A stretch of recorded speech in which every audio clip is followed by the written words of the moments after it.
¿Cómo pudo alguien cometer crímenes tan atroces durante años sin ser detenido?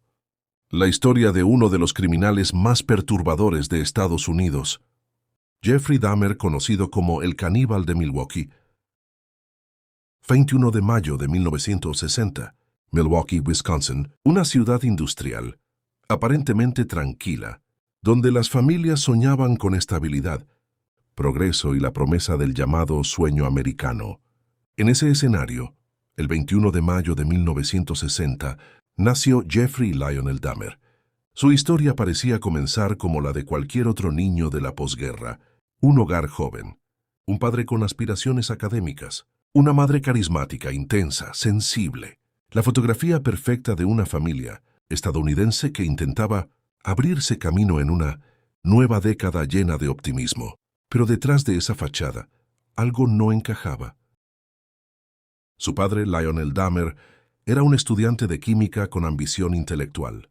Pasaba horas absorto en fórmulas, estudios y proyectos que lo mantenían mentalmente lejos del hogar incluso cuando estaba físicamente presente. Su mundo era el laboratorio, el método científico, la disciplina, la lógica. Su madre, Joyce Flint, era descrita como vibrante y expresiva, pero también emocionalmente frágil. Después del nacimiento de Jeffrey, su salud mental comenzó a deteriorarse. La maternidad, lejos de traer estabilidad, abrió una grieta profunda.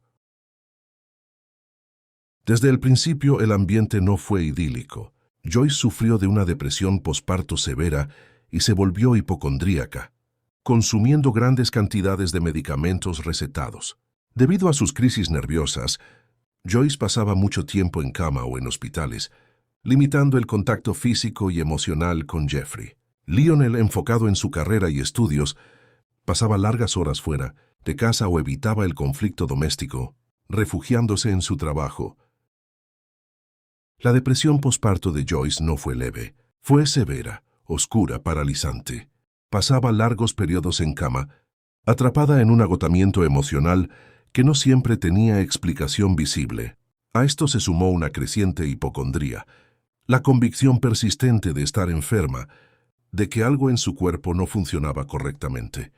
Las consultas médicas se volvieron frecuentes, los medicamentos recetados abundantes. La casa dejó de sentirse como un espacio cálido.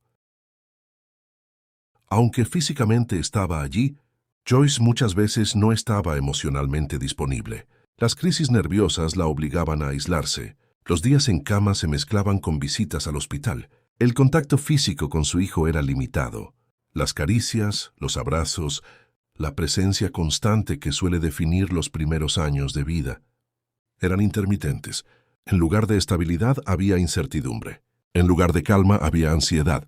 Para un bebé el mundo es la madre, y cuando ese mundo es impredecible, algo se altera en lo más profundo.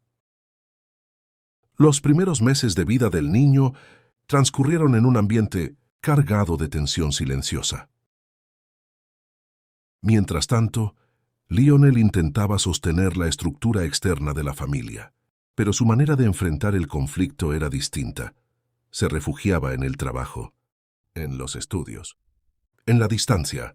Las discusiones en casa no eran raras. El ambiente se volvía cada vez más tenso, y en medio de ese clima, el pequeño Jeffrey crecía observando silencios, miradas evitadas, puertas cerradas. El hogar ya no era un refugio, era un espacio de fricción.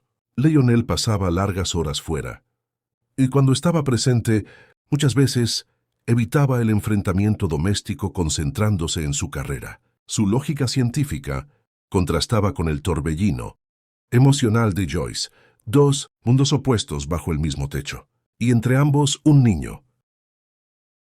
En la primavera de 1964, un niño de apenas 4 años ingresó a un quirófano para una intervención aparentemente rutinaria.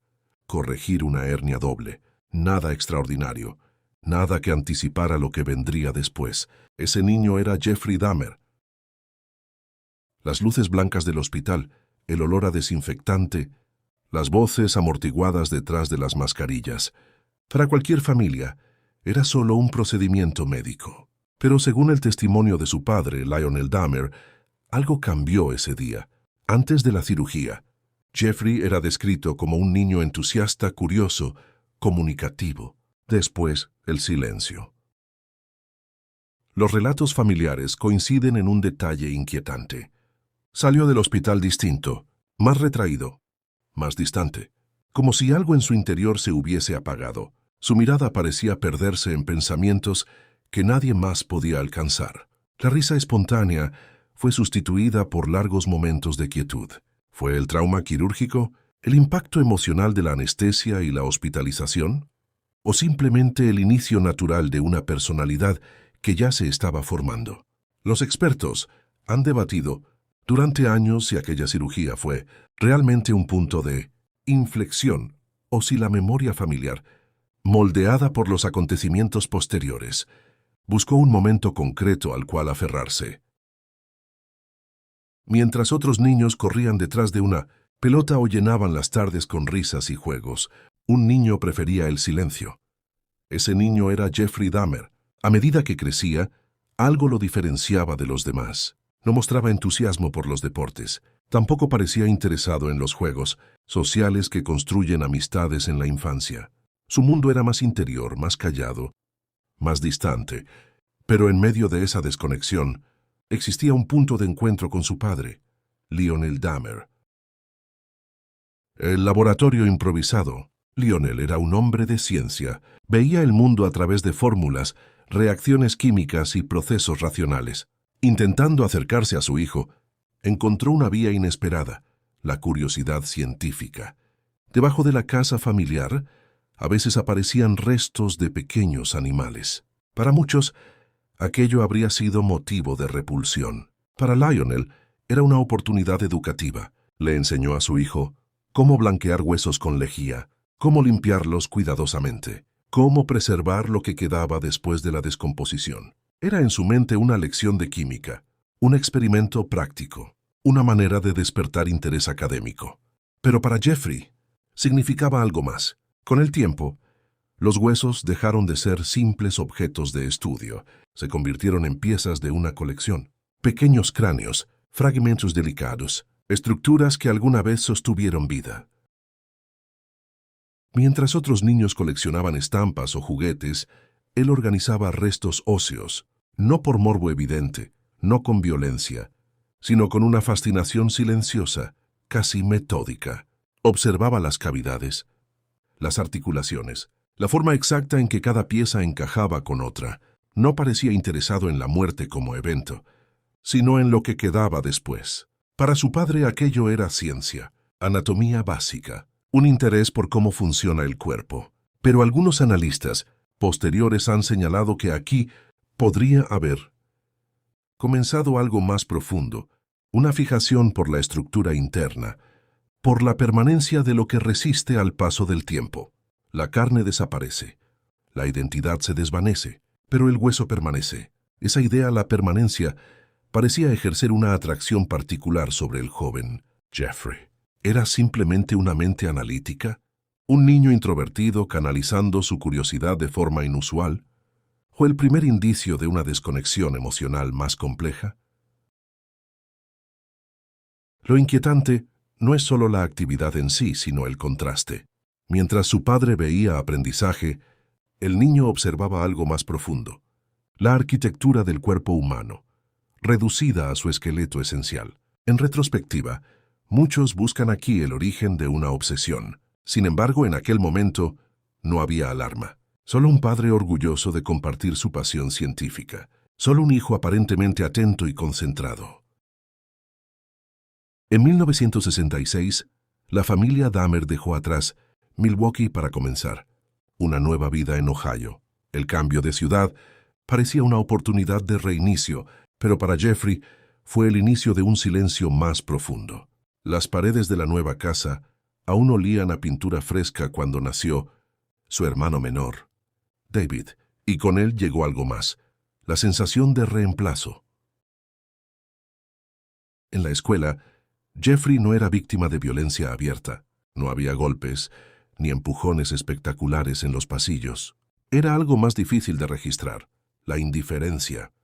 Los maestros apenas lo mencionaban, los compañeros apenas lo notaban. Era descrito como un fantasma. Un fantasma no molesta, un fantasma no exige, un fantasma simplemente está, pero nadie lo ve. La invisibilidad social puede ser más devastadora que el rechazo abierto. No genera enemigos, pero tampoco vínculos. No deja cicatrices visibles, pero sí una sensación constante de inexistencia. Jeffrey comenzó a habitar esa categoría silenciosa, el chico que nadie recordaba al final del día. Fuera de la escuela y lejos del llanto del nuevo bebé, había un espacio distinto, un cobertizo apartado. Allí no era invisible. Las carreteras rurales de Ohio ofrecían un escenario peculiar. Animales atropellados quedaban tendidos en el asfalto, cuerpos que nadie reclamaba. Jeffrey comenzó a recogerlos. Los llevaba consigo como si rescatara algo olvidado. En el cobertizo, el silencio no era rechazo, era concentración. No había burlas, no había competencia, no había hermanos recién nacidos ocupando el centro de atención. Solo él y aquello que llamaba la belleza de las entrañas. La frase resulta inquietante. No habla de violencia impulsiva, sino de curiosidad fría, de exploración, de contemplación. Mientras otros niños buscaban pertenecer a equipos deportivos o grupos de amigos, él examinaba estructuras internas, tejidos, huesos. Donde el mundo veía desecho, él veía complejidad. La llegada de David no creó el aislamiento, pero lo intensificó. El afecto en casa parecía limitado, fragmentado, disputado por tensiones invisibles. En un entorno emocionalmente frágil, el recién nacido absorbió la mayor parte de la atención. Jeffrey, ya retraído, se replegó aún más. No hubo escándalos en 1966. No hubo titulares, solo un traslado, un nacimiento y un niño que aprendió a habitar los márgenes. Junio de 1978. Apenas unas semanas después de terminar la preparatoria, Jeffrey Dahmer cometió su primer homicidio. 18 de junio de 1978. Bath Township, Ohio. La víctima fue Stephen Hicks, un joven de 18 años que hacía autostop rumbo a un concierto. Nada en la escena parecía anunciar lo que estaba por venir. No había persecuciones, no había señales previas de una carrera criminal. Solo un joven solitario, una casa casi vacía y una decisión que cambiaría el curso de varias vidas. Dahmer invitó a Hicks a su casa, con la promesa de pasar el rato y beber cerveza. Conversaron, escucharon música, pero cuando Hicks decidió marcharse, algo se quebró en la mente de Dahmer. Años más tarde, confesaría que no soportaba la idea de que la compañía terminara. Su obsesión no era solo sexual. Era el deseo enfermizo de posesión absoluta, de impedir que el otro desapareciera. Ese instante marcó el punto de no retorno. El primer crimen. Cuando Hicks intentó irse, Dahmer lo golpeó y lo decapitó. Después vino algo más perturbador. Lo hizo pedacitos. No fue un acto impulsivo que terminó con la muerte. Fue el inicio de un patrón, el intento de borrar la evidencia, el intento de controlar incluso después de la muerte. Los restos fueron dispersados. Durante años, aquel crimen permanecería prácticamente invisible. No hubo una ola inmediata de homicidios. No hubo titulares que alertaran a la nación. Hubo silencio. Un silencio que duraría casi una década. Tras el homicidio de 1978, Dahmer entró en un periodo de aparente inactividad. Se alistó en el ejército, vivió en distintos lugares y trató, superficialmente, de adaptarse a una vida normal. Pero las fantasías no desaparecieron. Este hiato es uno de los aspectos más inquietantes de su historia. ¿Qué sucede en la mente de alguien capaz de desvivir y luego continuar con su vida durante años? ¿Fue culpa, miedo, represión o simplemente espera? Entre finales de los años 80 y 1991, ya instalado en Milwaukee, Dahmer comenzó la etapa más oscura de su vida criminal. La mayoría de sus 17 víctimas murieron en ese periodo. Su modus operandi evolucionó, pero mantenía una estructura inquietantemente similar al primer crimen. Atracción de hombres jóvenes a su apartamento, promesas de dinero o fotografías, intoxicación, homicidio, desmembramiento. Con el tiempo, sus actos incluyeron necrofilia y canibalismo, elementos que lo convertirían en uno de los criminales más perturbadores del siglo XX en Estados Unidos.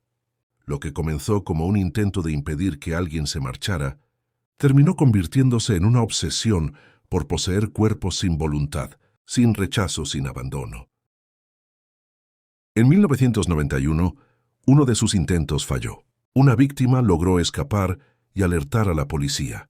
El apartamento reveló lo impensable: fotografías, restos humanos, evidencias que desnudaron 13 años de horror acumulado. El juicio fue rápido y mediático. Dahmer confesó con frialdad clínica. No intentó negar sus crímenes. Fue condenado a múltiples cadenas perpetuas. Su historia terminaría en 1994, desvivido en prisión por otro recluso. El caso de Jeffrey Dahmer no solo impactó por la brutalidad de sus actos, sino por el misterio psicológico que lo rodea. No encajaba en el estereotipo del asesino carismático o del criminal impulsivo. Era descrito como reservado, casi invisible, y quizás allí radica el verdadero horror, no en el monstruo evidente, sino en el joven callado, en la casa común, en el verano cualquiera, porque a veces el inicio de una pesadilla no llega con estruendo, llega en silencio.